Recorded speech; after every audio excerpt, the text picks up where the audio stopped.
80세 이후 이걸 못 잡아서 노인들이 오래 못 삽니다. 이런 이야기를 처음 듣는 순간 조금 당황스러우실 수도 있겠습니다. 80세 이후 수명을 짧게 만드는 가장 치명적인 문제는 바로 근육을 포함한 신체 기능을 방치하는 습관입니다. 일상에서 움직임을 멈추고 근육을 키우거나 유지하는 과정을 외면하게 되면 각종 질병이 급격히 찾아오기 쉽습니다. 그런데 이걸 조금만 바꿔주시면 지금보다 훨씬 더 건강하게 장수하실 수 있습니다. 제가 알려드릴 핵심은 매우 간단합니다. 꾸준한 근력 운동과 적절한 신체 활동, 거기에 작은 생활 습관들 몇 가지를 조합하시면 됩니다. 이게 다입니다. 결국 몸이 힘을 가져야 오래 산다는 단순한 원리입니다. 그러나 막상 실천해 보려면 주변에서 걸림돌이 잔뜩 등장하지요. 생각보다 쉽지 않은 이유가 거기에 있습니다. 하버드 대학교 의과대학의 제니퍼 앤더슨, 스탠퍼드 대학교 노화연구소의 데이비드 브라운, 그리고 존스 홉킨스 대학교의 리사 그린 박사. 이분들의 공통된 주장은 몸이 스스로 기능을 멈추지 않도록 늘 조금씩이라도 움직여야 한다는 점입니다. 그런데 많은 분들이 특히 40대 후반부터 60대 초반을 거치며 나이가 드니 쉬어야지, 너무 무리하면 안 된다라는 조언을 주변으로부터 듣습니다. 이게 바로 우리의 적입니다. 물론 이런 말을 해주는 사람이 악의를 가지고 있는 것은 아니지만 그분들이 쉬어야 한다고 과도하게 권유하는 순간 우리 몸은 금방 편안함에 익숙해지고 결국 근육이 감소하는 길로 들어서게 됩니다. 적은 사실 여러분에게 이제는 고생 그만하고 푹 쉬어야 한다라고 말하는 주변의 자녀나 친구인 경우도 많습니다. 혹은 이 나이에 무슨 운동이냐, 그냥 앉아있어라라고 조언하는 분들이 있을 수도 있습니다. 처음에는 호의로 시작한 말들이 결국 몸을 움직이지 않게 만들면서 장수에 필요한 근육을 잃도록 유도하는 셈입니다. 80세 전후의 환자분들 중엔 원래 70세쯤까지는 무척 건강했는데 갑자기 80세가 되자마자 몸이 부쩍 약해졌다고 호소하시는 경우가 많습니다. 이런 분들을 살펴보면 하나같이 움직이면 관절이 아플까봐, 무리하면 혈압이 올라갈까봐 겁이 난다라는 말씀을 하십니다. 그런데 하버드 의대 제니퍼 앤더슨 박사의 연구에 따르면 80세 전후에 활동량이 줄어드는 것이 오히려 혈액순환 저하와 관절 기능 약화를 가속화한다는 결과가 있습니다. 즉, 조금씩이라도 몸을 써줘야 혈류가 원활하게 돌고 관절 조직에 영양이 공급된다는 얘기입니다.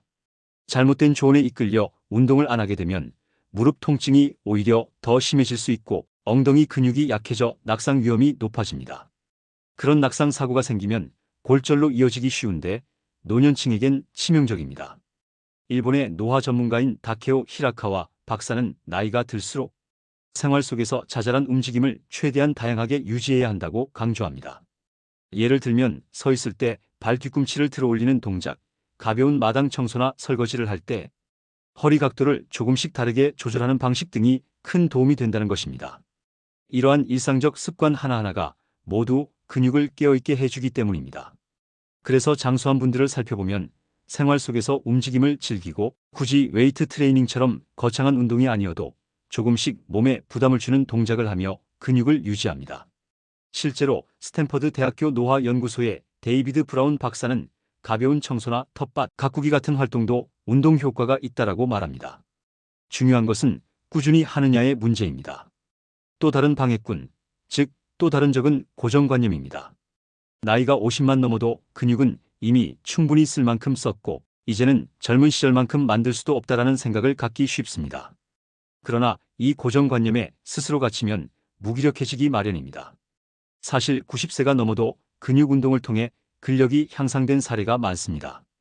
미국 뉴욕에서 활동하는 크리스토퍼 빌리 박사는 92세 환자에게 가벼운 스쿼트와 의자, 일어서기 운동을 3주 정도 시켜본 연구를 한 적이 있습니다. 그 결과 2주째부터 이미 계단 오르내리기가 쉬워졌고 3주 차에는 걸음걸이가 훨씬 안정되었다고 보고했습니다. 이처럼 고정관념을 극복하고 작은 움직임부터 시작하면 생각보다 빨리 변화가 나타납니다. 환자분 중에는 우리 아들은 내가 뛰는 걸 보자마자 혼낼까봐 두렵다라고 말씀하시는 분이 있었습니다.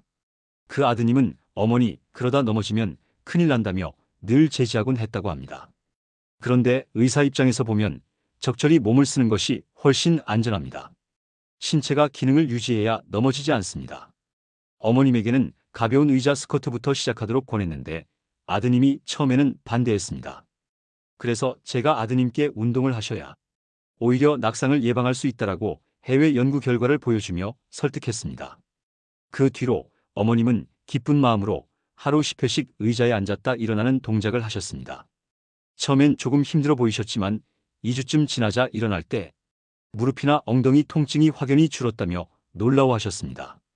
운동만 중요한 건 아닙니다. 단백질 섭취가 부족한 식단 또한 80세 이후 급격한 근감소의 중요한 원인이 됩니다.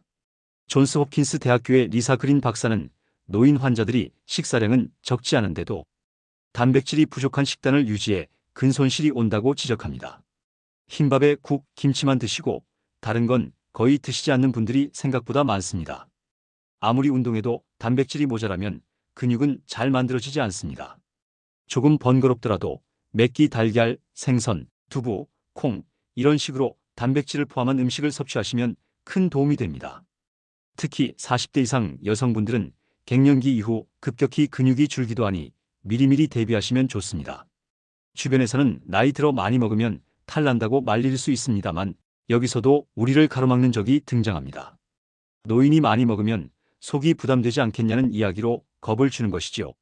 그러나 연구 결과를 보면 가공 음식을 과도하게 섭취하는 것만 아니라면 단백질을 조금 더 드시는 건 나쁜 결과로 이어지지 않습니다. 여기에 섬유질과 비타민을 공급해주는 채소, 과일도 일정량 드시면 몸의 균형 잡힌 회복에 이롭다는 근거가 다수 존재합니다. 여러분은 이미 이 내용을 잘 이해하고 계실 겁니다. 스스로를 돌볼 수 있는 분들이시니까 이렇게 긴 설명을 들으면서도 아, 맞아. 나도 움직여야지 하고 결심하시는 분들이 많으실 것 같습니다. 저는 그런 여러분을 칭찬해드리고 싶습니다.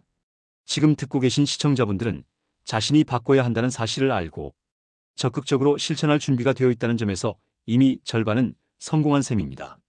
가장 중요한 건 변화하려고 결심하는 용기입니다. 시작은 작게 하셔도 괜찮습니다.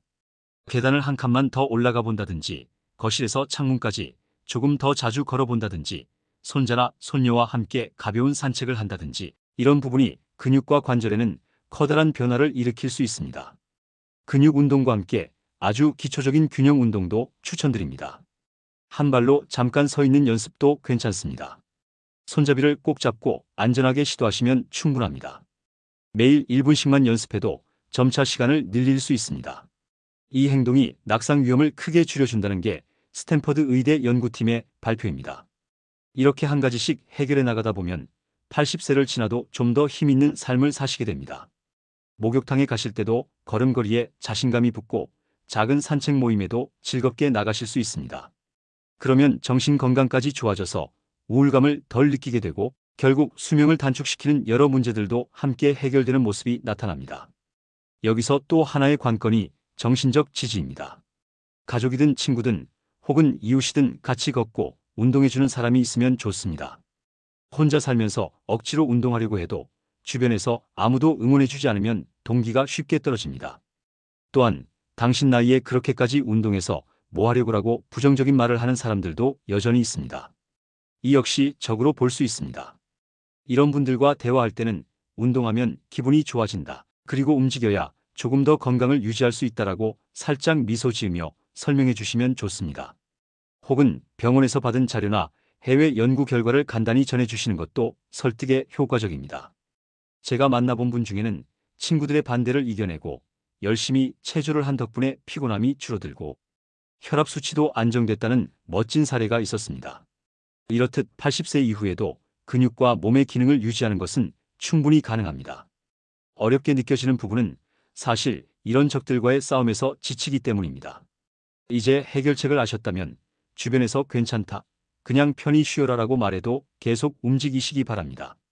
오늘 알려드린 방법들이 결코 복잡하지 않다는 점을 다시 말씀드립니다. 식사 때 단백질을 빠뜨리지 않고 챙기고 매일 의자 스쿼트 같은 간단한 근력 운동을 하고 균형 감각을 기르기 위해 손잡이를 잡고 1분씩 한 발 서 있기도 하며 일상에서 조금 더 자주 걸으시면 됩니다.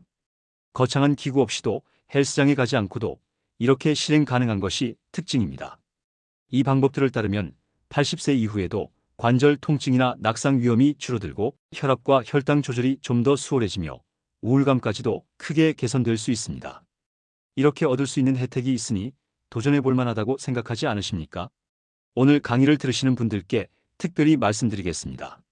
본인이 아직 80세가 아니더라도 이 지식은 미리 알아두면 나중에 크게 도움이 됩니다. 가족 중에서 80세 전후 부모님이 계시다면 주변에서 무조건 쉬라고 하거나 그 나이에 뭘 하냐라는 말을 하는 분들을 만날 때 정중하게 대처하시면 됩니다. 오히려 조금씩 움직이셔야 덜 아프다는 과학적 근거가 많다는 점을 알려주십시오. 부모님께도 가벼운 계단 오르내리기, 의자 근력 운동 등 안전한 방법을 권해드리시면 좋겠습니다. 이러한 생활 습관 하나하나가 쌓여 노년기의 건강 상태를 좌우합니다. 그리고 이는 장수 여부에도 크게 영향을 미칩니다. 정리하자면 80세 이후 오래 살지 못하는 가장 큰 원인은 근육과 신체, 기능을 멈춰버리게 만드는 주변의 잘못된 조언이나 고정관념입니다. 그러나 여러분은 그 적을 충분히 이겨내실 수 있습니다. 나이가 많으니 그냥 쉬어라 하는 말을 들어도 운동하면 낙상당할 텐데라는 걱정을 들어도 실제 연구 결과를 통해 오히려 적절한 근력 운동이 낙상을 줄이고 근육 감소와 여러 질환을 예방한다는 사실을 알고 계시니까요. 이 내용을 믿고 실천하시면 현재보다 더 활기차고 건강한 삶을 사시는 데 큰 도움이 될 것입니다. 시청자 여러분께서는 이미 이렇게 좋은 정보를 배우고 계시니 다른 분들보다 한 발 앞서 가시는 셈입니다. 스스로를 칭찬하시며 작은 변화부터 시작해 보시기 바랍니다. 이상으로 80세 이후 수명을 짧게 만드는 문제와 해결책에 대해 말씀드렸습니다. 가장 중요한 결론은 근육 유지와 신체 활동을 간단히라도 꾸준히 해주시면 여러 문제들을 예방하고 장수하실 수 있다는 것입니다. 이 원리를 실천하시려 할 때 방해가 되는 요소를 주변에서 만나시겠지만 과학적 근거가 충분하니 용기 내서 이겨내시길 바랍니다. 여러분이 직접 내리는 결단과 작은 습관 변화가 남은 삶을 훨씬 더 빛나게 만들어 드릴 거라 믿습니다. 감사합니다.